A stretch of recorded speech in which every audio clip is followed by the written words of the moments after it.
Toutes les déchetteries du SDED 52 passent en horaire d'été à compter du 1er avril. Avant d'aller en déchetterie, pensez à organiser le tri de vos déchets dans votre véhicule afin d'optimiser votre présence sur site. Retrouvez la déchetterie la plus proche de chez vous et ses horaires sur le site internet sded52.fr.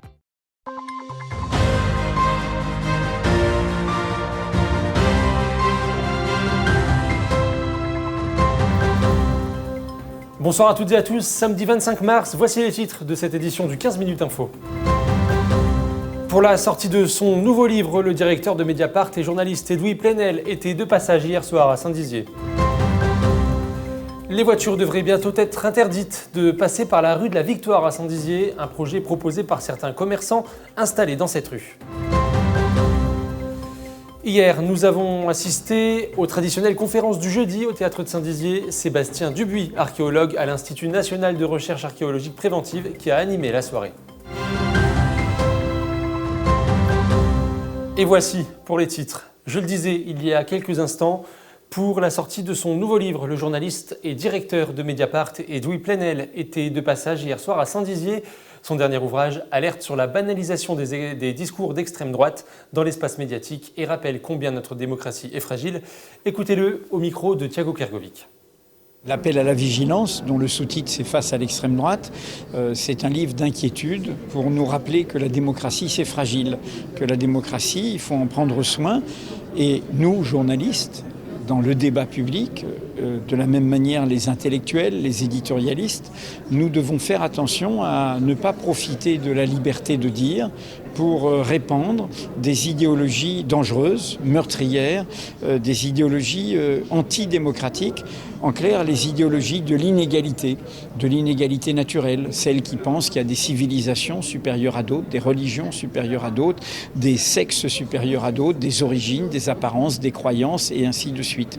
Et donc c'est un appel à maintenir le débat public dans une certaine tenue pour que le débat public ne donne pas lieu, comme on l'a vu depuis quelques années, pas seulement pendant les périodes électorales, sur des chaînes qui ne sont pas d'information mais qui sont d'opinion et où se déverse en fait une idéologie de la haine, une idéologie de la violence, une idéologie de la discrimination contre une partie de toute la population de notre pays qui est divers.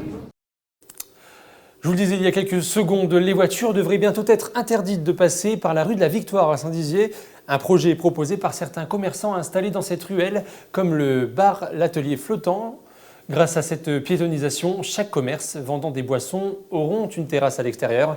Cette dernière devrait débuter à partir du 15 avril et se poursuivre jusqu'au 15 octobre, même si certains riverains sont contre ce projet. Écoutez. Il est sûr que du point de vue de l'entrepreneuriat, développer une structure dehors, elle est quasiment essentielle pour un débit de boisson. Car il est sûr qu'en été, les gens, à 95%, ils vont apprécier se mettre au soleil pour déguster une petite boisson, surtout un petit cocktail exotique.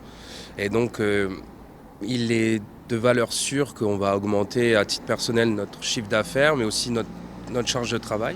Mais ça va rendre le métier un peu plus attractif. Et jeudi soir, notre journaliste Clémentine Coppola a assisté aux traditionnelles conférences du jeudi au théâtre de Saint-Dizier. Bastien Dubuis, archéologue à l'Institut national de recherche archéologique préventive, a animé la soirée. L'occasion pour lui d'aborder les dernières fouilles réalisées à la tombe de Vix. Ces nouvelles découvertes permettent un nouveau regard sur ces vestiges celtiques. Écoutez. C'est un site qui ne se réduit pas à la seule sépulture princière qui avait été trouvée en 1953 et qu'en fait cette sépulture elle a intégré un très vaste monument funéraire, ce qu'on appelle un tumulus qui faisait 40 mètres de diamètre et qui n'avait jamais été fouillé. Et donc l'intérêt de cette nouvelle fouille c'est de replacer la tombe dans son contexte monumental. Il faut imaginer à l'époque un monument quand même de 6 à 8 mètres de haut, donc vous voyez bien dans le paysage et c'est vraiment quelque chose qui manquait pour la compréhension de cette découverte. Et on passe maintenant à la rubrique « Expliquez-nous ». Bonsoir Thiago, si tu es avec nous ce soir, ce n'est pas pour parler cinéma cette fois-ci, mais bel et bien changement d'heure. Une question que nous sommes nombreux à nous poser au moins 2 fois par an, est-ce que l'on perd ou est-ce que l'on gagne une heure ? Eh bien, bonsoir Nicolas, ce soir on perd une heure. Comme vous pouvez le constater sur votre écran, apparaître sur la droite, ce soir à 2h, il sera 3h. On perd donc 1 heure de sommeil. En revanche, pour notre plus grand bonheur, on gagne toutefois 1 heure de soleil. Mais alors Thiago, pourquoi est-ce qu'on perd 1 heure ? Eh bien, à la base, dans un souci d'économie d'énergie. À l'origine, en 1784, Benjamin Franklin décide d'avancer les montres d'une heure, du printemps jusqu'au milieu de l'automne. Pourquoi ? Eh bien pour profiter d'une heure de soleil supplémentaire et de cette façon économiser les chandelles à l'époque. Plus tard, entre 1973 et 1974, la France subit un choc pétrolier et décide alors de faire des économies d'énergie. En 1975, le gouvernement instaure le changement d'heure pour suivre le rythme du soleil. Les Français se lèvent à l'heure du soleil, ils consomment moins d'électricité pour s'éclairer. Alors, est-ce que cette mesure est toujours nécessaire aujourd'hui et est-ce que le changement d'heure permet-il vraiment de faire des économies d'énergie ? Eh bien, pas vraiment. Depuis quelques années, le changement d'heure ne représente que 0,07% de la consommation totale d'éclairage du pays, selon l'agence de la transition écologique ADEME, pour plusieurs raisons, notamment le fait qu'on lance le chauffage une heure plus tôt le matin. Cela grignote les économies faites sur l'énergie. De plus, on observe une hausse des accidents de la route et des troubles du sommeil chez les personnes âgées et les enfants. Les changements d'heure font donc l'objet de controverses, on l'a dit. Est-il prévu qu'ils soient supprimés ? Eh bien pour le moment, non, car depuis 1998, ces changements d'heure impliquent tous les pays de l'Union européenne. C'est une décision commune prise à l'époque pour simplifier les échanges commerciaux.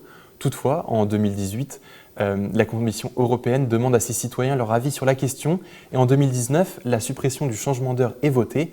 La France souhaite alors conserver l'heure d'été. Mais alors Thiago, pourquoi procédons-nous toujours encore à ce changement d'heure ? Eh bien, les États étaient invités en 2020 pour un passage définitif en 2021. Pour l'heure d'été, le changement définitif aurait pris alors effet dès le 28 mars 2021. Pour l'heure d'hiver, le 31 octobre 2021. Mais pour éviter un méli-mélo d'heures différentes, les États devaient alors se coordonner, essayer du moins, mais il s'avère qu'ils n'arrivent pas à se mettre d'accord entre eux. En plus de ça, le Covid a ajouté son grain de sel. L'annonce du choix début avril n'a donc jamais eu lieu. Et maintenant, est-ce qu'on a des nouvelles à ce sujet ? Non. Toujours pas. Depuis le Conseil européen qui réunit les 27 dirigeants, qui n'a pas encore fixé de date pour reparler du sujet. Les changements d'heure sont encore reportés à une date, pour le moment inconnue. Eh bien, merci beaucoup Thiago pour toutes ces explications. C'est la fin de cette édition. Dans un instant, les prévisions météo de demain. Prochain point sur l'information, ça sera lundi à 19h dans votre 15 minutes info. Très belle soirée à tous. Toute l'actualité qui vous concerne, à voir et à revoir dès maintenant sur puissancetélévision.fr et sur notre application mobile.